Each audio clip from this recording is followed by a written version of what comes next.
야, 콕 찍어줄게. 제가 청주는 안 간 것 같아서 연말에 청주 한번 가겠습니다. 청주 테크노폴리스 하트리움 분석하도록 하겠습니다. 더 메트로. 이름 왜 이래 길어? 청주 테크노폴리스 하트리움 더 메트로 분석하도록 하겠습니다. 자, S4블럭이고요. 청주 테크노폴리스. 청주시 흥덕구 송절동 산 12-11번지입니다. 49층, 고층이네요. 세개동 599세대 아파트하고 한 개동은 오피스텔 162실입니다. 총 4개동이죠. 전용 면적 84에서 220제곱미터 대형으로 나오고요. 중대형입니다. 특별 공급이 287세대, 일반 공급이 312세대입니다. 전국에 있는 만 19세 이상 성년자들이 청약 대상이고 경쟁 시에는 청주시 우선인데 청주에서 지금 같은 분위기에서 마감되진 않겠죠. 전국에 계시는 분들 모두 다 대상이 됩니다. 재당첨 제한 10년. 오, 느낌이 온다. 그쵸?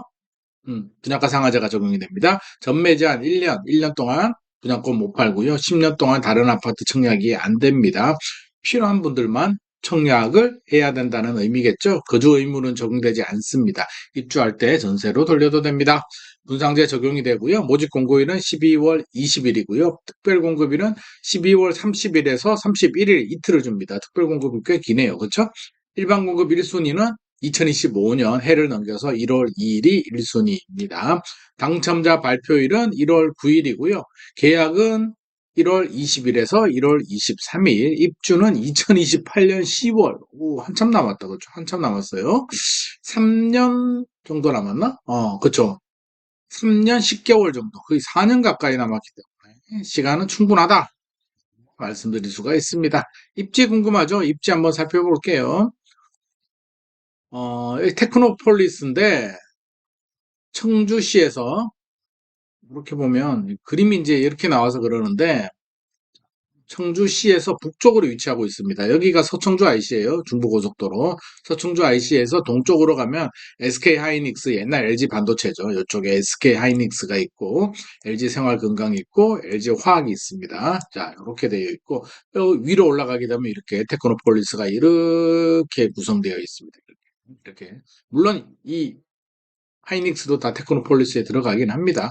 여기 북청주역 보이죠? 충북선. 나중에 개통이 되면 그래도 편리하게 뭐 강릉까지인가 이게 연결이 되는 것 같은데 이용할 수가 있을 것 같고요. 초등학교가 옆에 생긴다고 하니까 장점이네요. 이마트 트레이더스 생기는 것도 좋다. 그리고 중심 상업지역이 옆에 있으니까 편의시설은 좋겠다라는 생각이 듭니다. 주변의 아파트 단지들도 잘 배치가 되어 있기 때문에 하나의 택지지구로서 생활하는데 불편함은 없을 것 같습니다. 평면 구조부터 보죠. 84A 218세대. 84A가 주력이네요. 포베이 판상형 구조고요. 맞바람 치죠. 판상형 구조에 방, 안방, 거실, 침실 1, 침실 2, 현관 들어오고 알파룸 또 하나 있네요. 이거 알파룸을 팬트리로 사용해도 좋겠다. 그렇죠? 주방 옆에 팬트리로 사용해도 좋을 것 같고 구조는 잘 나왔습니다. 향은 이 방향이 남향이에요. 이 방향이 남향이에요. 그래서 남향, 동향. 여기는 그냥 보통 남동향, 남서향으로 배치하는데 여기는 그냥 남향 아니면 동향이네요. 그냥 시원시원하네. 남향과 동향으로 배치되어 있습니다. 84A가 주력입니다. 84B도 84B는 포베이 구조이긴 한데 판상형은 아닌 것 같습니다. 여기 창이 없네요. 그렇죠? 판상형은 아니에요. 이렇게 중간에 딱 위치한 타입인데 자, 포베이는 맞습니다. 안방, 거실, 침실 1, 침실 2 포베이 구조인데 맞바람치는 판상형 구조는 아닌 것 같고요. 84B도 뭐 괜찮긴 합니다만 저는 84A가 더 좋습니다. 저 같으면 84A 하겠습니다. 116A, 116A도 포베이 판상형 구조고 구조는 잘 나왔네요. 작업력이 되시는 분들은 116A를 하셔도 되고요. 작업력이 부족하신 분들은 84A를 하셔도 됩니다. 향은 동향이네요. 이 방향은 동향. 네, 이게 남향이니까 동향입니다.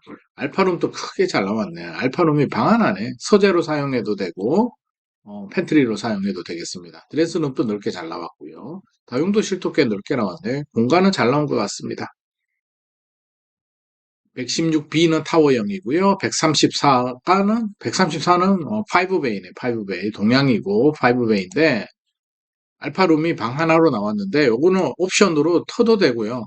안 터도 되고 요거는 선택인 것 같습니다. 구조는 뭐 돈 있으면 134 하셔도 되고 형은 동양입니다. 좀 아쉬운 거는 동양이 좀 많네요. 남양을 좀 이렇게 뭐라 그럴까? 남양을 이렇게 배치하고 동양을 이렇게 배치했으면 좀 더 좋지 않았을까 하는 저 개인적인 생각입니다. 134 5베이고요. 216 펜트하우스. 와, 정말 크다.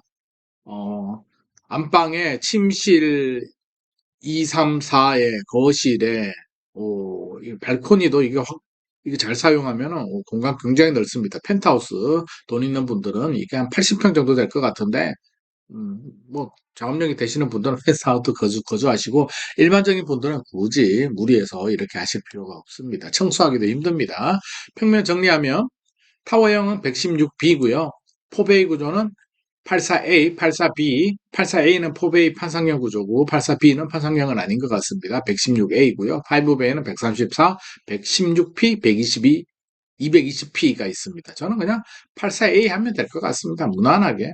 84A 하죠. 뭘 또 220, 전문직이거나 큰 사업을 하시는 분들은 펜트하우스 하셔도 되고 그렇지 않다면 84A 하시면 될 것 같습니다. 단지 배치도 다시 한 번 더 정리하면 이렇게 생겼습니다. 저는 남양을 좀 더 많이 배치했으면 어땠을까 하는 아쉬움도 살짝 남습니다. 404동이 요게 오피스텔이죠. 요건 오피스텔. 나머지 401동, 402동, 403동은 아파트로 이렇게 구성되어 있습니다. 옵션은 발코니 확장 및 분상자가 적용되니까 807만 원이고요. 시스템 에어컨 5대 860만 원, 현관 중문 165만 원. 붙박이장 뭐 이런 거는 기본적으로 다 선택을 하시고 나머지는 알아서 하시고 빌트인 가전은 입주할 때 하셔도 되고요. 고급화는 보시고 선택하시면 되고 마이너스 옵션 입주할 때 내가 풀 인테리어 해버리겠다 하시는 분들은 마이너스 옵션 선택하시면 3,968만 원 빼줍니다. 분양가에서 빼고 그냥 다 갈아엎으면 됩니다. 아무 인테리어 안 해주니까 본인이 하시는 겁니다. 마이너스 옵션 필요하신 분들은 마이너스 옵션 하시면 한 4천만 원 정도 분양가에서 빠질 수 있습니다. 분양가 한번 볼게요. 분양가 가장 중요하죠. 84A가 4억 6,760만 원. 요즘 중소도시들 뭐 기본적으로 4억 중반대는 나오기 때문에 위치가 아무리 안 좋아도 4억 중반대는 나옵니다. 그래서 분상자가 적용돼서 최소로 나왔다. 이거보다 더 낮게 나오기는 현실적으로 어렵습니다. 최근에 건축비를 고려한다면 하지만 주변 시세와 또 맞춰봐야겠죠. 3.3제곱미터당 1,341만 원이 어느덧 최소가 됐습니다. 한 15년 전에는 이게 고분양가라는 소리 들었는데 이제는 이게 최소 금액이 됐다니 참. 84A가 34평, 35평이고요. 218세대고 4억 6,760만 원, 1,341만 원입니다. 고층 기준입니다. 40층 이상이고요. 제일 큰 거 펜트하우스는 90평이네요. 89.88평, 90평이고 12억 4천만 원, 1,388만 원. 그렇습니다. 자금력이 되시는 분들은 펜트하우스 하셔도 됩니다. 비교 한번 해보죠. 주변에 다른 단지들과 비교하면 가격 경쟁력이 있을까? 일단 뭐 브랜드 아파트는 아니라는 점은 우리가 좀 감안을 해야 됩니다. 브랜드면 좀 더 높아도 되는데 브랜드가 아니기 때문에 5에서 10% 정도는 점수가 깎입니다. 폴리스, 테크노폴리스, 하트리움이 1,341만 원이고요. 해링턴 플레이스가 근처에 있습니다. 2026년에 입주한 아파트가 1,361만 원. 해링턴이 살짝 높긴 한데 뭐 그 정도면 비슷하다고 할 수가 있고요. 힐데스하임은 지금 매물이 안 나옵니다. 전매장 기간에 걸려서 전세가 1,100만 원 정도 하니까 전세 가율 생각해 보면 이거 이상은 전세 가율 뭐 50%, 60% 잡아도 1,500, 1,600까지는 충분히 올라갈 수도 있겠다라는 생각이 들고요. 지웰 2020년에 입주한 지웰이 1,400만 원 정도 하고 있고 프루지오가 1,600만 원 정도, 우미린이 1,387만 원이니까 한 5%에서 10% 정도는 가격 경쟁력이 있다라는 판단이 됩니다. 브랜드가 있으면 더 좋았는데 브랜드가 없기 때문에 5% 정도 가격 경쟁력 정도 보시면 될 것 같습니다. 자, 청주시 입주 물량은 좀 부담스럽네요. 2027년까지 청주시 입주 물량은 적은 편은 아닙니다. 5천 이상 한 7천 정도 꾸준히 나오고 있습니다. 테크노폴리스 영향도 있겠죠. 미분양은 뭐 얼마 안 되네요. 508세대니까 적지는 않아요. 없다라고 할 수는 없는데 508세대니까 엄청 부담이 있다.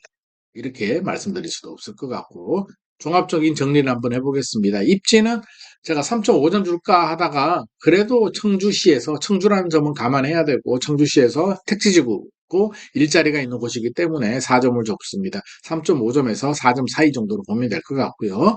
가격은 5% 정도 가격 경쟁력이 있으니까 3.5점.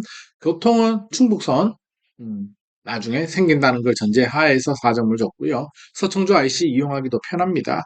편의시설 주변에 상업지역들도 있고 하니까 4점 줬고 학교는 뭐 약간 좀 걸어 다녀야 됩니다. 세대수 어쩔 수 없고 브랜드가 좀 약하고요. 표적성 괜찮습니다. 미래가치 그래서 별 3개 반 정도 줬습니다. 가성비 생각하시는 실거주자라면 장기 실거주자라면 괜찮다라는 생각입니다. 오늘의 내용이 도움이 되셨다면 좋아요와 구독 부탁드립니다.